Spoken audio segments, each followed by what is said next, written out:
Now, I want to talk about two guys that AEW brought in. They brought in Bryan Danielson and CM Punk, who were certainly stars by any definition of the word. But what have they contributed to AEW, and where are their careers at as workers? Well, if I'm looking at the ratings, I don't know what they've contributed to. Yeah, certainly, as you said, both big stars in the business. Both have had a lot of success. But I don't know what they're. I don't know how to answer that question, because all you can do, as we do with football or any other show, is look at the ratings. And if the ratings are indicative, I mean, I think they would go up, but to me, that show should never do less than 1.1 million. If they get there once and bring in all this talent and go back, then there's something wrong. Yeah, I agree. And you and I have talked about this before, but I want to bounce this off you here on the podcast. That doesn't mean it's no one person's fault. But I'm saying, if you have that much talent on your roster and you reach that goal and go, oh my God, we've hit the 1 million. For myself, we all live to look at the ratings, especially our segment. What did our segment do? How do we do it? How long were we? Were we on the crossover? I mean, it's an insane business that we compete in with ourselves mentally, and they compete in right now because they're in the business. But if I'm looking at the ratings in the show, I don't know what the breakdown or who does what or anything. You just say all this talent, they need to be at a 1-1, I think, and never go back and build from there. 100% agree. And to be fair, I don't know Danielson's quarter hours. I know Punk's quarter hours have done very well since he got there. But you and I have talked about this off the air, and I want to bounce it off you here on the podcast.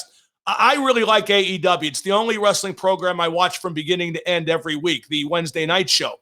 But I got to say, the reason I watch it and the reason I think it caught fire out of the gate is because of the younger guys and the guys who weren't overexposed on WWE TV.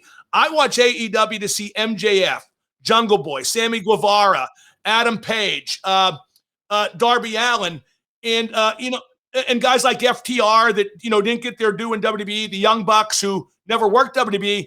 And I think to recycle guys from WWE, no matter how talented they may be, is steering the promotion away from what, like I said, got it out of the gate so quickly.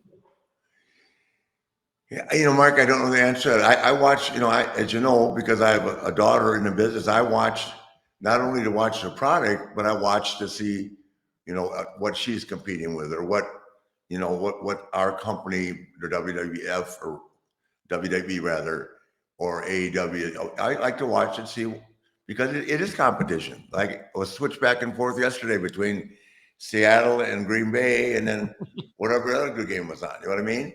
You switch back and forth, but it's a comparison. It has to be. There's nothing else. And as the fans, I'm sure they all have their favorites.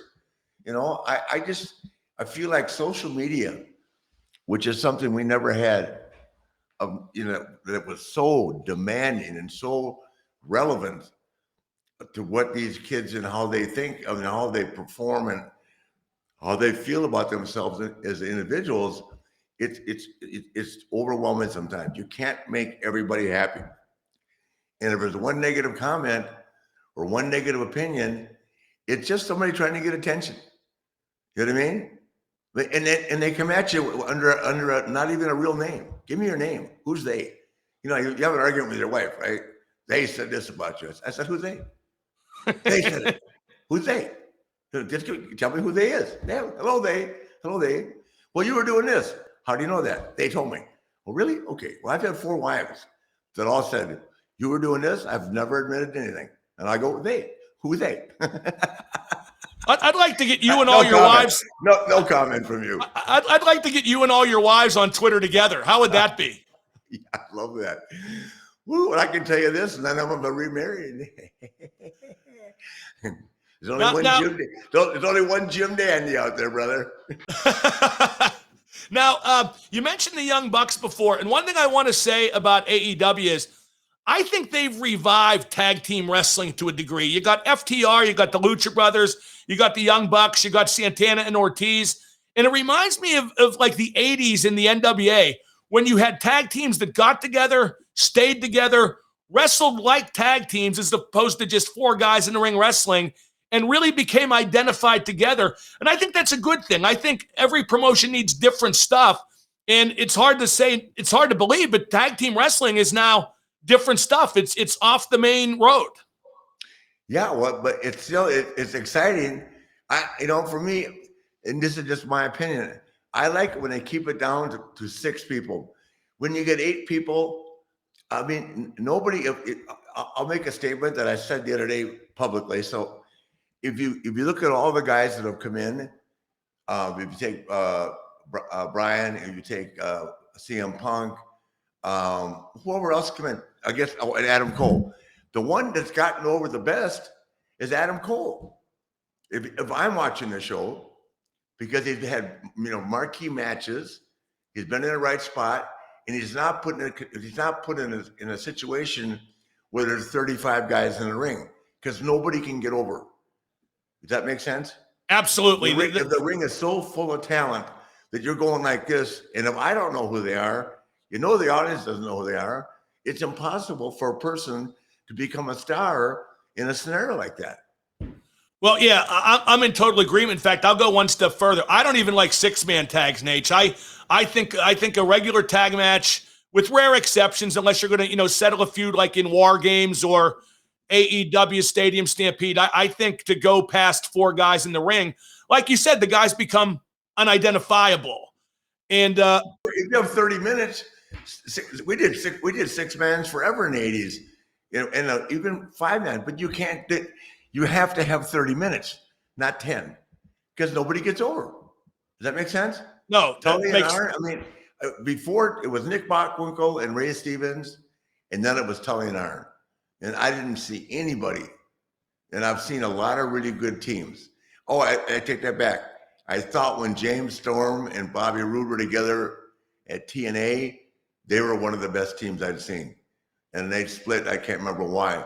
But to see these guys come along now, and then to see Jimmy and Jay, who weigh 240 pounds, they're big kids, legit athletes, bounce around and take the bumps with Rey Mysterio and his son. And the next day, wrestle with that team that left the WWE that's with, they're really good too. The ones that like Tully and Arn so much. FTR. The guys from Charlotte. Yeah, FTR. Yeah, FTR. Yeah, I think those guys are great too. And there's an example. Like me, I had an average body. I never had a good body. Those guys have got an average body, but they can work.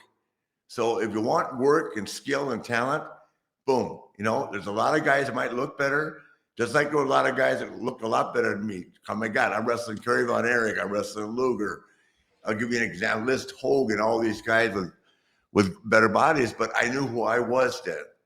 If I wasn't having some period or lapse of self-confidence, but I never thought about it. And those kids just go out there and they just perform, and they're great, and they're never going to look like Roman, who is, but they perform at a very high level. The Usos, man, when they're healthy, look at the stuff they do, and they're doing Rey Mysterio stuff, and they weigh 240 pounds. Well, let me tell you one complaint I do have about AEW, and it's probably going to be perceived as nitpicking, and maybe it is, but their roster is so packed. They have so many guys, and they add more all the time, that I don't get to see the guys I want to see as often as I'd like. Like, you take a team like FTR, they might wrestle on TV 10 times a year. And that certainly is not like the old days when you would literally see Tully and Arn all the time. I get that. But see, once again, Mark, that's why, people complain, not complain. People say, well, it's the same thing on Raw every night, same thing on SmackDown. Well, if you're the champion, they're the best. They got to be on TV. Right. So I don't know, I don't know how Tony does that over there. I know that with the WWE, if you're really good, you're going to be on TV. Right. And that just it. And people complain about not having the opportunity or that they're being held back. Well, you're never going to be held back if you're better. Does that make sense? I will never absolutely. I will never buy that as an excuse. If you're better than somebody that's on the show and you walk and knock on his door and say, Mr. McMahon, I would like a chance to prove that I'm better than he or she, he'll give it to you. He's not going to hold anybody back. In a lot of their minds, they're better, but they're not. But it's good to have self-confidence and self-esteem and feel good about yourself. But he's not holding anybody back. There's no political notion that people are being held back. I don't agree with that. You mentioned working with Hulk. And I'm sure the same applies with Tony. If you're good, Tony's going to see it. Oh, no. I think Tony's done a brilliant job, actually, creatively. I just think he has 20 pounds of sugar for a 10-pound bag. I don't think there's any way to get all his talent on TV. And I can't help but wonder if guys who feel like they've been underutilized, if he might ultimately chase them to WWE when contracts come up. He might, but WWE, for whatever anybody thinks or tries to judge them or thinks bad about them, he's 2 steps ahead of the game. And unless you are really special and you walked out that door or been released or left on bad terms or whatever, you've got to be really special to get back in that door, because they don't need you. They don't need negative commentary. They don't need people walking away complaining they didn't get this, they didn't get that, they didn't get this.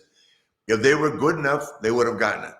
The whiners just need to go home and whine. Tell their wife a story. Go for a boat ride.